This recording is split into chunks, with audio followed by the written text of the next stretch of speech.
કેન્દ્રીય શાળા આચાર્ય શ્રી કેનભાઈ, સ્ટાફના ભાઈઓ અને બહેનો, પધારેલા મહેમાનો, આમંત્રિત મહેમાનો અને વાલા વિદ્યાર્થી ભાઈ બહેનો,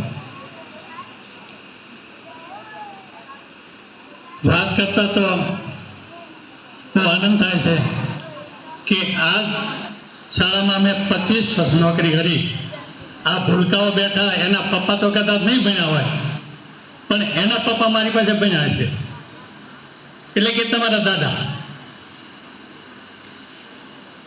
હું અહીંયા જ્યારે દાખલ થયો ત્યારે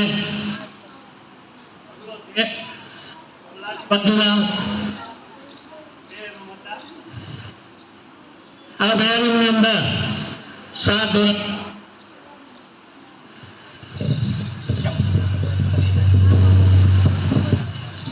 એટલે હું આવ્યો છું. મને વિચાર થયો કે આ 2 રૂમમાં 7 ધોરણ કેમ બનાવવા. વિચાર હતા 26મી જાન્યુઆરી કોઈ કાર્ય થયેલો નહીં એ પહેલાં, પણ મને બહુ ઉત્સાહ હતો ભણાવવાનો અને સાંસ્કૃતિક કાર્યક્રમનો, રમતગમત દરેક બાબતમાં શોખ. એટલે મેં કીધું આપણે થોડોક રમતગમત કે સાંસ્કૃતિક કાર્યક્રમ કરીએ. મારા આચાર્ય સાહેબ આ ગામમાં કાંઈ કરાય નહીં. મેં કીધું